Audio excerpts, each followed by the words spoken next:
Queremos invitar ahora a Camilo Lanata. Camilo es encargado de la unidad de habitabilidad y eficiencia energética del Ministerio de Vivienda y Urbanismo y nos va a contar sobre los detalles técnicos de esta actualización, especialmente enfocadas en los estándares higrotérmicos, que es muy clave para entender el corazón de esta nueva reglamentación. Camilo, adelante, por favor.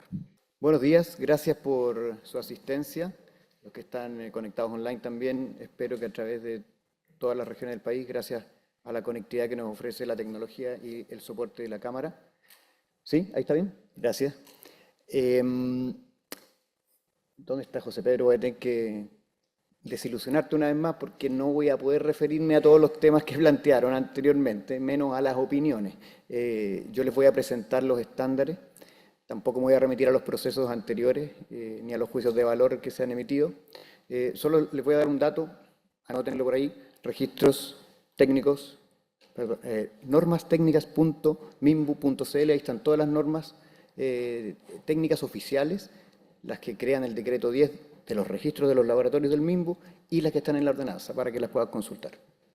En el camino recorrido, bueno, José Pedro lo explicó, pero básicamente aquí están los años, los procesos, las etapas, cómo el Estado chileno desde la normativa y los distintos gobiernos han implementado exigencias a las viviendas, en pro de ir mejorando, por supuesto, el bienestar de las familias, la condición del ambiente interior y la eficiencia energética de la vivienda, que es un factor importante también, pero no más importante que la calidad de vida, las enfermedades respiratorias de nuestra familia.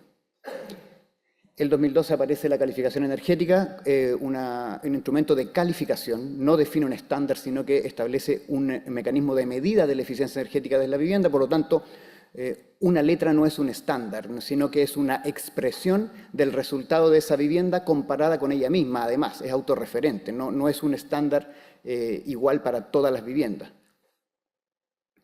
En el 2013 y 2015 se crea la propuesta, como bien dijo José Pedro, y luego se calibra. Esto es súper importante, el proceso que describió José Pedro, porque de verdad este fue un trabajo muy extenso, no gratuitamente, sino que tuvo muchas jornadas de discusión técnica muy importantes. Se analizaron los criterios de factibilidad económica y técnica de su implementación y la gradualidad también. Y eso dio como resultado la propuesta que hoy día está publicada en el Diario Oficial y que está próxima a entrar en vigencia el próximo año. El 2015, el Ministerio de Medio Ambiente nos plantea el desafío que nos dice, en las zonas más contaminadas por material particulado de Chile, la vivienda es el principal emisor. Y es la vivienda, no otro sector, y por la quema de leña domiciliaria. Lo que decía José Pedro, te voy a citar todo el rato José Pedro, la combustión a llama abierta dentro de las viviendas, pero no solo a llama abierta, sino en equipos de escasísima eficiencia, casi artesanales. Y ese es el principal agente emisor de material particulado en que hoy día están en los planes de descontaminación atmosférica, donde es la vivienda el foco de atención y una medida estratégica a mejorar su envolvente. Desde la región de O'Higgins hasta Aysén tenemos más de 10 planes que debían y necesitaban mejorar la eficiencia energética del parque de viviendas, tanto el nuevo como el existente. Entonces, cuando el Ministerio de Medio Ambiente nos dice, tengo que mejorar este sector, bueno, nosotros dijimos, tenemos estándares que logran eso, logran disminuir la demanda de energía en calefacción y por lo tanto esperamos disminuir el consumo de energía. Y además Medio Ambiente dice, bueno, pero además cambiamos los equipos. Todavía no podemos sacar la llama abierta del interior de las viviendas, ese es un desafío mayor que tiene otras implicancias sociales mucho más importantes que la eficiencia energética, sino en orden de la realidad económica de las familias. Pero ese es otro tema. Entonces, estos estándares los empezamos a implementar. Los PDA fueron muy importantes porque es la implementación adelantada de la actualización de la UC y que hoy día siguen vigentes y se llevan a cabo, se ejecutan desde O'Higgins hasta Aysén. El 2018 aparece la segunda versión de la calificación energética, ya en un análisis más dinámico del comportamiento energético de la vivienda, aún de carácter voluntario. En 2021 aparece la Ley de Eficiencia Energética, muy importante porque establece, primero, planes de eficiencia energética a nivel nacional y por sector, mandatados por el Ministerio de Energía en colaboración con los otros ministerios, establece que la calificación energética de viviendas será obligatoria para toda vivienda nueva, vale decir, esta herramienta para calificar, para ponerle una nota a la eficiencia energética de mi diseño de arquitectura va a ser obligatoria. El sábado recién pasado se publicó en el Diario Oficial el reglamento de la calificación. Eso que implica, según la ley, que 12 meses después de esta publicación, la calificación comienza a entrar en vigor. Vale decir, en octubre del 2025, toda vivienda nueva que solicite permiso y que vaya a solicitar recepción final deberá presentar su etiqueta de calificación energética. En 2022 implementamos la vivienda industrializada dentro del plan de emergencia habitacional, donde el principal desafío para poder mantener, digamos, las condiciones de estas viviendas en el largo plazo era que cumplieran con el estándar de la propuesta de actualización de la UC. Vale decir, todas las viviendas industrializadas que se han presentado al MIMBU, que ha aprobado la DITEC por las empresas industrializadoras en conjunto con constructoras, cumplen con el estándar y lo van a seguir cumpliendo una vez que se actualice la ordenanza. Dentro de las proyecciones, las fechas ya están definidas, prácticamente todas las fechas de lo que viene en términos de eficiencia energética en edificaciones. El 2025 entra en vigor la actualización de la Ordenanza General de Urbanismo y Construcción, el artículo 4.1.10. Perdón, me confundí porque eso era antes que saliera el reglamento de la SEP. Primero va a ser la SEP, octubre del 2025. Noviembre del 2025, la actualización del 4.1.10. También dentro de las exigencias, o en realidad de las disposiciones de la Ley de Eficiencia Energética, está un sistema de evaluación energética de edificios de uso público, es decir, edificios distintos al uso residencial, que también van a tener que tener una herramienta de medida de su eficiencia energética. Esta herramienta, este método de evaluación todavía no tiene una fecha de implementación porque debe recorrer exactamente el mismo camino de la calificación. Debe crearse un reglamento, debe crearse un registro, como lo dice la ley, para poder entrar en vigor. Y finalmente, el 2027, como lo mencionaron ya anteriormente, el MIMBU va a establecer un valor de demanda, vale decir, vamos a mirar hacia el desempeño energético global de la vivienda en la ordenanza. La urgencia de mejorar el estándar térmico de las viviendas está dado por el contexto. Y el contexto de nuestro parque de viviendas, en términos numéricos y de estándar, es el que está descrito aquí. A partir de la última información oficial del censo, podemos o sabemos que al año 2018, cuando se publicaron los resultados, el parque de viviendas era de 6.5 millones de viviendas existentes. El 70% de ese parque fue construido antes del año 2000, vale decir, se construyó en un contexto normativo en el cual no había ninguna exigencia de comportamiento térmico a ninguno de los elementos de su envolvente. Luego, el 10% se construyó a partir del año 2010, cuando entra en vigor la primera exigencia, que es acondicionar térmicamente los techos de todas las viviendas. Y finalmente, el 20% restante, desde el 2007, entrada en vigor de la segunda etapa de la reglamentación térmica, fue construido en un contexto normativo donde había exigencias de acondicionar térmicamente los techos, los muros, los pisos ventilados y un porcentaje máximo de ventanas de la vivienda. ¿Cuáles son los principales indicadores de este parque existente? Primero, consume el 15% de la energía total del país. De esa energía consumida, el 56% es para calefacción. Y el energético más utilizado para eso es la leña. También hemos tenido muchos casos de patologías constructivas asociadas a fenómenos de condensación, vale decir, patologías generadas por humedad dentro de la vivienda y dentro de los sistemas constructivos. Más de 10 millones de personas viven hoy día en una zona declarada saturada por contaminación por material particulado por sobre el nivel máximo que exige la norma. Y además sumémosle la condición de la pobreza energética, que básicamente significa que los hogares disponen de un presupuesto económico limitado para poder alcanzar condiciones de confort dentro de su vivienda. Entonces, dadas estas condiciones, lo más cierto es que en nuestras viviendas no se alcance condición de confort la mayoría del tiempo. Y esto no es solo un problema de percepción, sino que es un tema que tiene que ver con la salud de las personas. Entonces, el MIMBU efectivamente comienza el desarrollo de una propuesta para actualizar los estándares contenidos en la ordenanza con los siguientes objetivos. Mejorar el comportamiento energético de las viviendas, disminuir su demanda de energía en calefacción, avanzar a alcanzar condiciones de confort interior, mejorar las condiciones de habitabilidad, por supuesto, y por consiguiente la calidad de vida. Evitar las patologías constructivas, disminuir las causas de enfermedades respiratorias, disminuir el consumo de energía necesario para alcanzar condición de confort y de esta manera contribuir a disminuir las emisiones de material particulado, especialmente en las zonas declaradas saturadas por un plan de descontaminación. Este es el decreto publicado en el Diario Oficial con fecha mayo de 2024. Reemplaza el artículo 4.1.10 de la OGUC y el 4.1.10 bis de la OGUC que hacía referencia a los planes de descontaminación. Esto no significa que se anule la indicación de que en las zonas con PDA prevalece el PDA por sobre la OGUC. Eso se mantiene, pero ahora está contenido en el mismo 4.1.10.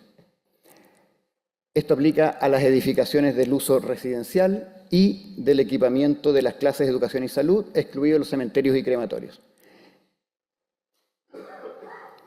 18 meses después de la publicación en el Diario Oficial, entra en vigor este nuevo artículo. Eso significa que en noviembre del 2025, toda vivienda nueva que concurra a una dirección de obra a solicitar permiso de edificación deberá cumplir estas exigencias. Esto es muy relevante para los proyectos que hoy día se encuentran en desarrollo, para que evalúen en qué fecha va a llegar a la dirección de obra. Se incorpora la SEP como un mecanismo de acreditación de las exigencias prescriptivas, vale decir, todo lo que evalúa la SEP y lo que puede acreditar como cumplimiento se va a hacer mediante un documento emitido por la calificación, exceptuando la condensación, la ventilación y las infiltraciones. 36 meses después de la publicación en el Diario Oficial se establecerá un valor de demanda, vale decir, 1 kWh metro cuadrado año, indicador de desempeño de la vivienda para poder acreditar las exigencias establecidas en el 4.1.10. Eso será en mayo del 2027 y efectivamente estamos trabajando para poder definir ese número, porque más allá del número en sí mismo, lo complejo, la complejidad técnica cuando uno habla de demanda, es establecer la línea base. ¿Con qué me comparo? ¿Cuál es la línea base de demanda de energía en Chile para el sector vivienda? Yo creo que aquí nadie lo sabe porque no existe ese levantamiento. No sabemos hoy día a nivel nacional, por tipología, por tipo de agrupamiento, cuál es la o las líneas bases de demanda de energía en Chile y eso es lo que estamos trabajando.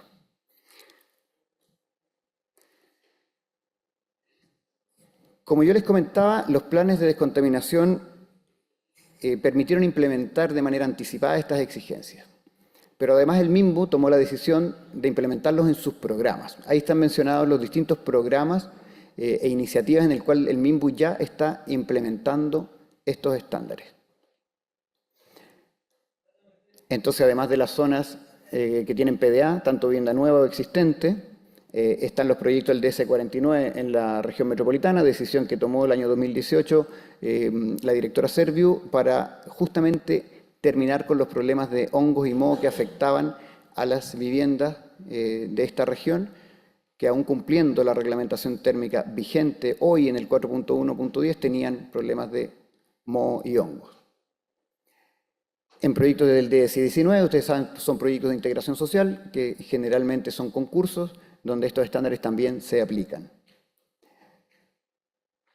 También en viviendas nuevas que estando en una región donde hay PDA, están fuera del área de cobertura del PDA, también se establece este estándar de manera voluntaria para los proyectos y con un subsidio adicional para quien quiera aplicar este estándar.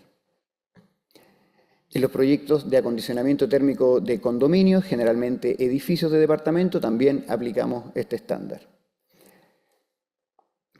En proyectos de acondicionamiento térmico también en zonas donde hay un PDA pero no aplica el PDA. Y las viviendas industrializadas tipo aprobadas por la DITEC.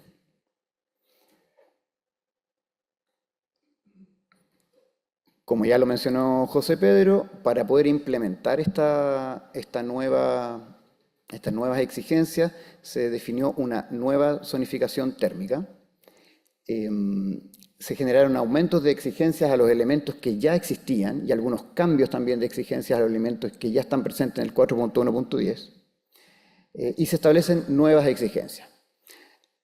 La hermeticidad al aire, la condensación sobre cimientos, puertas y ventilación.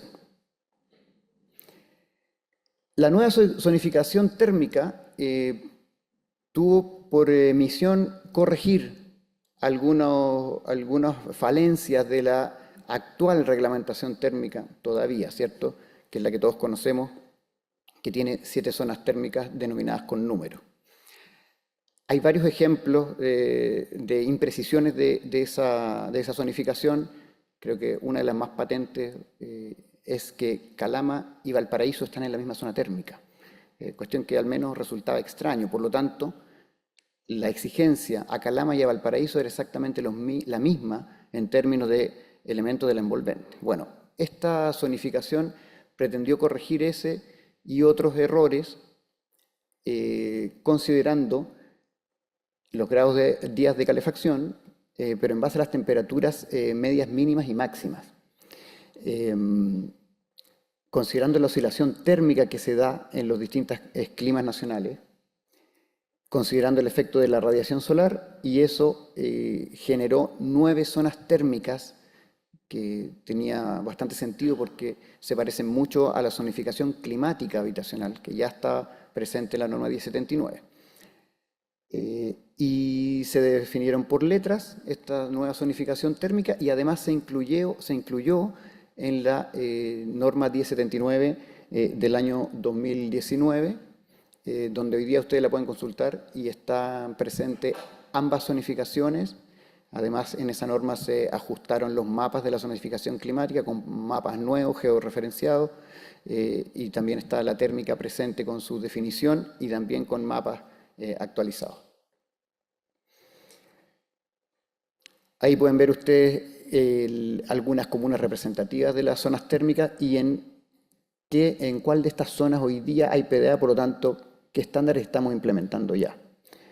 Como ven, desde la zona térmica D hasta la G, saltándonos la H, que es la cordillerana, ya se están implementando estos estándares donde hay planes de descontaminación atmosférica.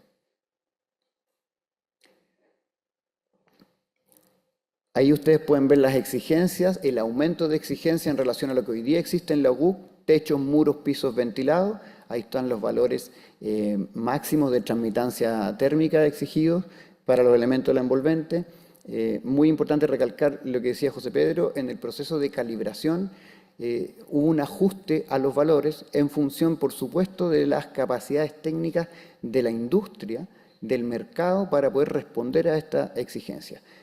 Si ustedes ven los valores, quizás no son tan distintos, al menos en el elemento techo, a lo que está hoy día en la ordenanza. Eso en términos constructivos son espesores de aislante. Esa es la expresión técnica de estos valores. Y por supuesto, unos aumentos importantes en el comportamiento térmico de los muros, que era muy necesario para las zonas como por ejemplo la B, la C y la D, donde hoy día la transmitancia térmica máxima permitida es 1,9. O sea, soluciones constructivas que carecían absolutamente de aislante térmico y eso se podía repetir hasta Temuco.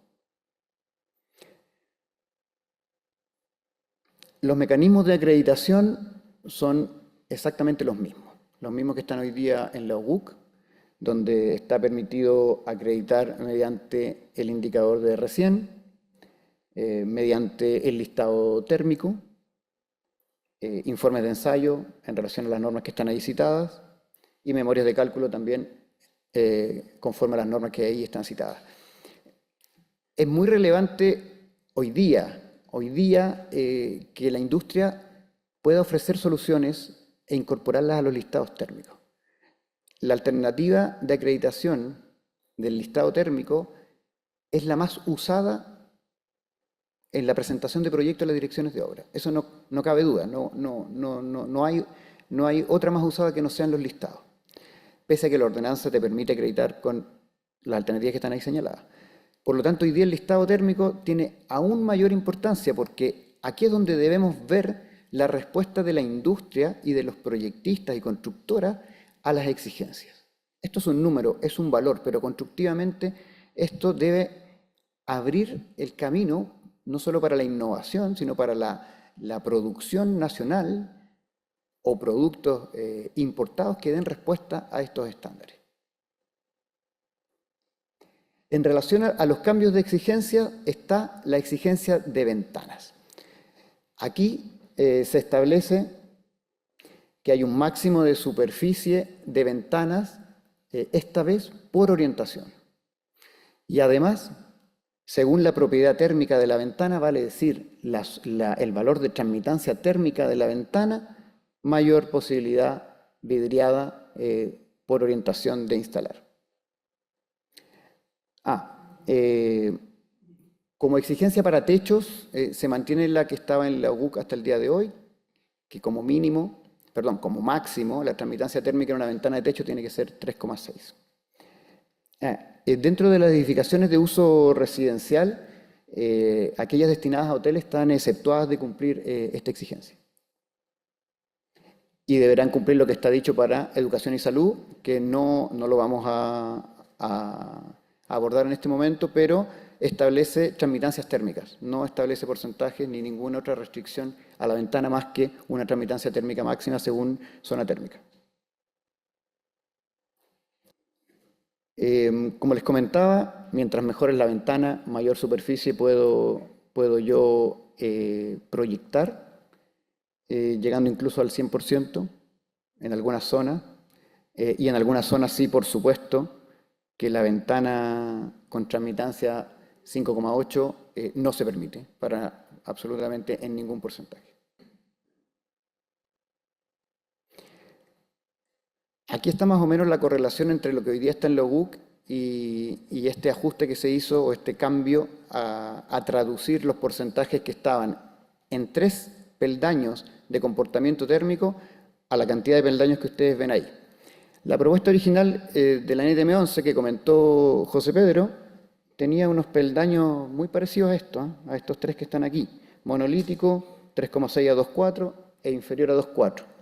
Pero a petición de la industria de ventaneros, nos pidieron extrapolar estos valores para poder reconocer con mayor detalle la propiedad térmica de las ventanas que en el desarrollo de la industria superan el 2,4, digamos, son mejores, tienen menor transmitancia térmica. Y por eso aparece esta tabla tan grande, ¿cierto?, que reconoce desde un 5,8 hasta ventanas de transmitancia térmica menor o igual a 0,6.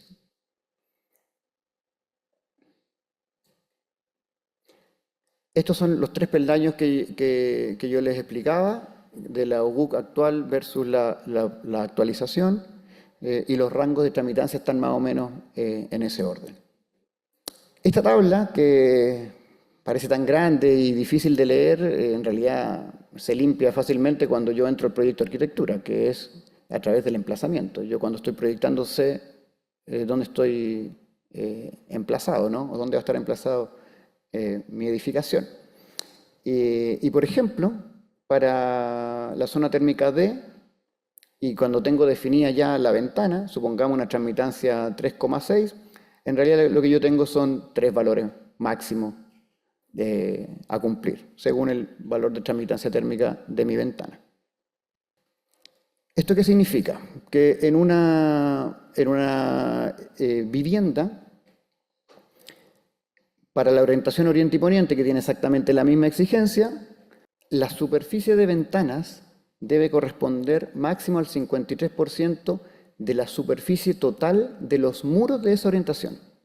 O sea, el 100% de los muros de la orientación poniente, igual metros cuadrados, aplico el porcentaje y tengo la superficie de ventanas máxima y yo la distribuiré en esa orientación en los muros o en la envolvente opaca.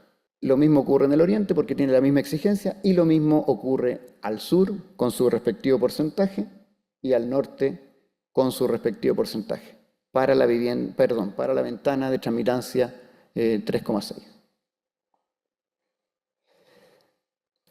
Esta tabla también establece esa quinta orientación, ¿cierto? Que es ficticia, no existe, que es la orientación global teórica. Esta orientación global teórica viene a resolver aquellas viviendas cuyo sistema de agrupamiento tiene varias medianerías, digámoslo así. Entonces, esta exigencia de la orientación global teórica aplica cuando la vivienda tiene menos del 60% de la superficie total de los muros perimetrales, total, incluida los medianeros, expuesta al ambiente exterior, menos del 60%. Ahí se aplica la orientación global teórica. Entonces, por ejemplo, en un sistema de agrupamiento como el que está expresado ahí en la gráfica, debo aplicar la orientación global teórica. Tengo menos del 60% de los muros expuestos al ambiente exterior o ambientes no acondicionados, que también están definidos en la GUC hoy. Y una vez que yo defino la transmitancia térmica del vidrio, debo cumplir con ese porcentaje.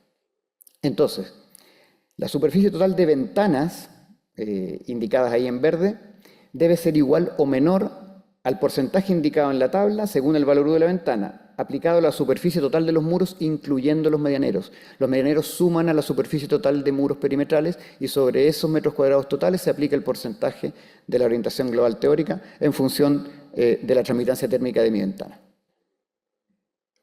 Alternativamente a la tabla que veíamos anteriormente, se estableció el valor de U ponderado ventana-muro. Vale decir, si el diseño de mi vivienda requiere mayor superficie vidriada por el emplazamiento, por encargo o por cualquier otro motivo, puedo no usar la tabla anterior. Pero tengo que cumplir estos indicadores que están acá, que es un U ponderado entre la superficie de la ventana y la superficie del muro en función de su valor de transmitancia térmica. Este valor de U ponderado ventana-muro no aplica en la zona térmica A y solo aplica para ventanas cuya transmitancia térmica máxima sea 3,6. Y efectivamente permite una mayor superficie de ventana a la indicada en la tabla que vimos anteriormente, mejorando la transmitancia térmica del muro. Vale decir, compenso una mayor superficie vidriada a la de la tabla anterior, mejorando la transmitancia térmica del muro. Entonces, por ejemplo, si tengo definida la zona térmica D, y tengo definido el valor de transmitancia térmica de mi ventana, debo cumplir un valor U ponderado, en este caso, de 1,92 watt metro cuadrado Kelvin. ¿Esto qué significa? Que el área del muro, por la transmitancia térmica del muro, más el área de la ventana, por la transmitancia térmica de la ventana partida por el área total, debe ser igual o menor a 1,92. Las alternativas de acreditación también son similares a las anteriores. Está la ficha del listado para acreditar el valor U de las ventanas, está el ensayo y está la memoria y cálculo. Para poder acreditar mediante cálculo las ventanas, está disponible en la página web del MIMBU, www.mimbu.cl, en el área de la DITEC. A la izquierda ustedes van a ver ahí DITEC, ahí se despliega, bueno, hay varios temas ahí, bien industrializada, calificación energética, pero ahí está disponible las planillas para poder hacer cálculos. Y una de esas planillas es esta, que sirve para calcular la transmitancia térmica de ventanas. Para acreditar el porcentaje máximo permitido para ventanas según orientación y valor de transmitancia térmica de la ventana, se debe presentar un informe firmado por el profesional competente responsable del proyecto. y lo mismo para el caso del valor U ponderado ventana-muro. Dentro de las nuevas exigencias y con el objetivo de ir completando o tratar de completar todos los elementos que forman parte de la envolvente térmica de las viviendas, se establece un comportamiento térmico a las puertas exteriores y a los sobrecimientos. Para puertas se establecen dos indicadores, un indicador a nivel nacional. También esto tiene que ver con la etapa de calibración, donde se definió un valor que fuera factible de cumplir hoy día con lo que está disponible en el mercado. Como esto se diseñó hace tanto tiempo, y hoy día que vemos viviendas industrializadas presentadas a la DITEC, ya este estándar está superado. Hoy día tenemos puertas que evidentemente que antes eran huecas, hoy día están rellenas con aislantes, puertas con poliuretano u otros tipos de aislantes, donde este estándar ya la verdad que es bastante básico, por decirlo de alguna manera.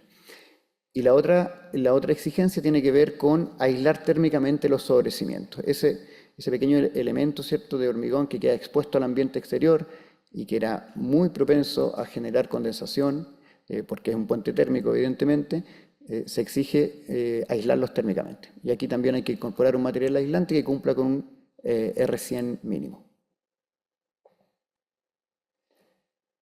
La acreditación, de nuevo el listado térmico. Aquí es muy importante que la industria genere soluciones para estas exigencias, el informe de ensayo y la memoria de cálculo. Para el caso de sobrecimientos, también el R100, la acreditación mediante material aislante rotulado según la norma, y las fichas del listado térmico. La clase de infiltración de aire de la vivienda. Aquí yo puedo contarles por qué, que es lo primero que surge como interrogante, por qué se definió la exigencia por provincia y no por zona térmica. Y esto tiene que ver básicamente que cuando se desarrolló el estudio, la información de la que se disponía era la entregada por los estudios que había hecho la Universidad del Biobío. Todos conocen o deben conocer el manual de hermeticidad, que es una suerte de línea base de la hermeticidad de las viviendas en Chile, y de ahí se sacó esa información, y la información estaba construida en base a las provincias.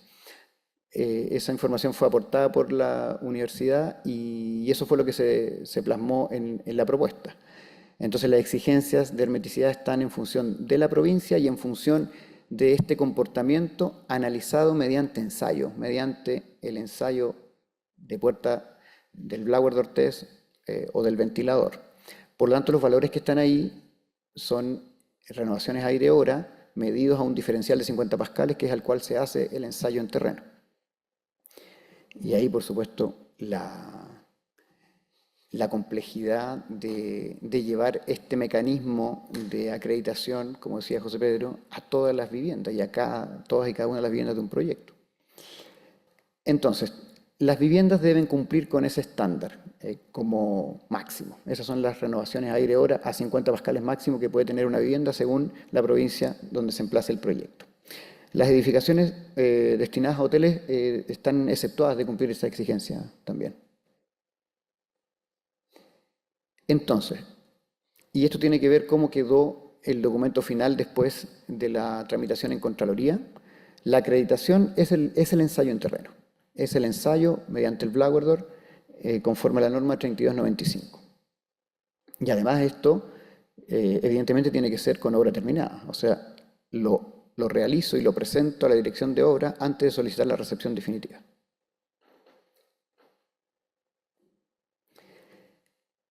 Alternativamente a esta exigencia, y por eso yo les comentaba que esto quedó así en el documento final, no es una alternativa a la acreditación, es una alternativa a la exigencia. Se estableció que se podía incorporar en las especificaciones técnicas una partida adicional de sellos, donde, al menos en los elementos que están descritos ahí cuando corresponda, y otros en los cuales el proyectista detecte que hay intercambio de aire no deseado entre el interior y el exterior. Entonces, hoy día la alternativa mediante especificación técnica nos permite, bajo acreditación del proyectista cumplir las exigencias de la ordenanza. También en relación al traspaso de aire de los elementos de puertas y ventanas se estableció una exigencia.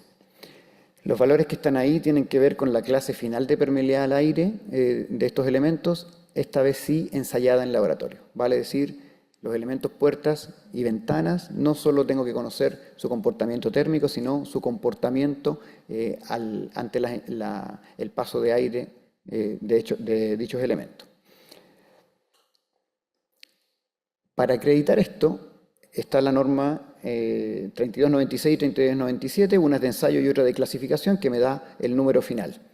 Y aquí sí, quizás este es uno de los elementos más, ¿cómo decirlo?, más complejos de acreditar, porque es el ensayo. Aquí no hay método de cálculo posible, eso no existe hoy día. Entonces cobra altísima relevancia el listado térmico. En la reciente publicación del listado térmico incorporamos más de 100 fichas de puertas y ventanas que expresan no solo la transmitancia térmica, sino que también su clase de permeabilidad al aire. Para estos elementos establecimos una regla en el listado. Y la regla fue que ante una ventana ensayada en laboratorio, con ciertas características técnicas y ciertas dimensiones, y estando plasmada en una ficha del listado, esa ficha del listado me permite acreditar la ventana ensayada y la misma ventana, pero con una variación en su superficie de más o menos 10%. Vale decir, cada ficha sirve para acreditar N ventanas de la misma marca, modelo y especificación técnica. Como les comentaba, en el listado que hoy día está publicado hay más de 100 fichas. Estos ensayos se realizaron gracias a un acuerdo con el gremio de los ventaneros, donde las marcas comerciales enviaron a ensayar sus productos, y por eso es que hoy día tenemos una amplia gama de viviendas, las más comunes, las dimensiones que las mismas marcas propusieron ensayar, disponibles en el listado para poder acreditar esta exigencia. Y de hecho se están usando hoy día en las zonas con PDA y en las viviendas industrializadas tipo. En relación a la exigencia de condensación, y así quedó establecido en el decreto que se publicó en el Diario Oficial, las soluciones constructivas de techo, muro y piso ventilado deberán acreditar que no existe condensación bajo ciertas condiciones, y esas condiciones las va a definir el Ministerio de Vivienda en una resolución. No están dichas aún en el decreto, por lo tanto, el MIMBU va a emitir una resolución donde van a estar esas condiciones de cálculo que se debe presentar en base a la norma 1973. Como esta es una exigencia que ya estamos implementando en los planes de contaminación, en la página del MIMBU está disponible una planilla para poder realizar los análisis de condensación en base a la norma 1973. Para quienes no la conocen, los invito a verla porque es bastante didáctica.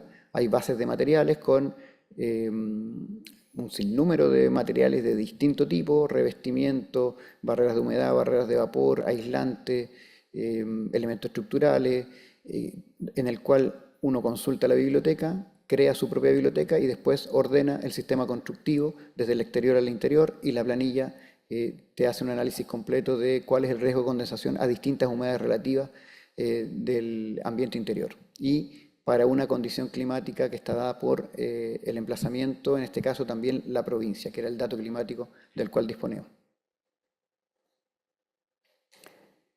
Las edificaciones destinadas a hoteles también están exentas de cumplir esta exigencia.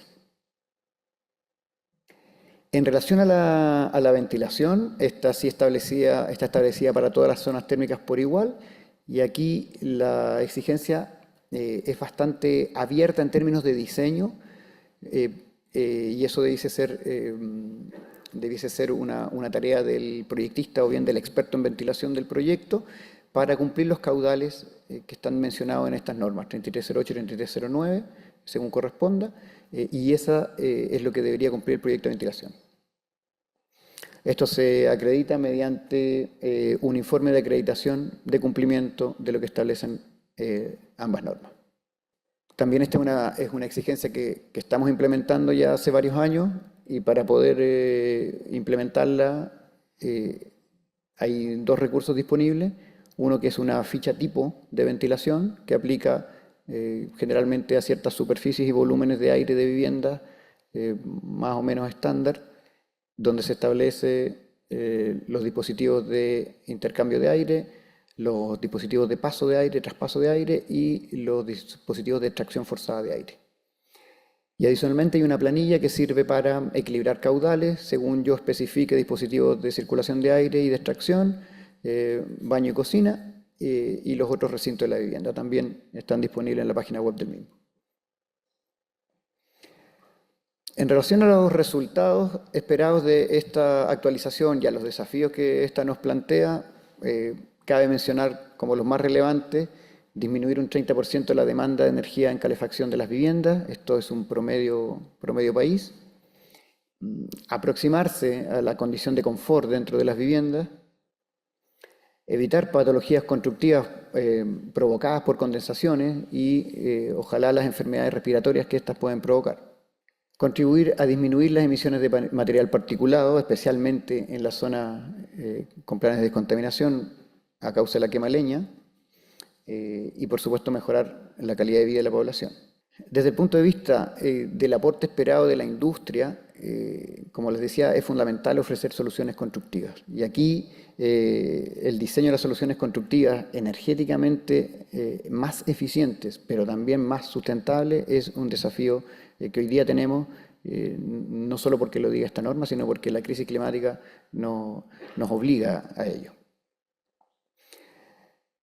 Este nuevo estándar, sin duda, no se puede quedar acá, menos considerando el tiempo que ha transcurrido para poder actualizar el estándar, sino que los desafíos que hoy día nos impone la crisis climática y la carbono neutralidad debiesen darnos el impulso para seguir avanzando en relación a estándares. Eso es lo que tenía presentado. Muchas gracias. Muchas gracias, Camilo. Muy interesante toda la presentación. Yo creo que vamos a tener harto espacio para poder seguir conversando, reflexionando.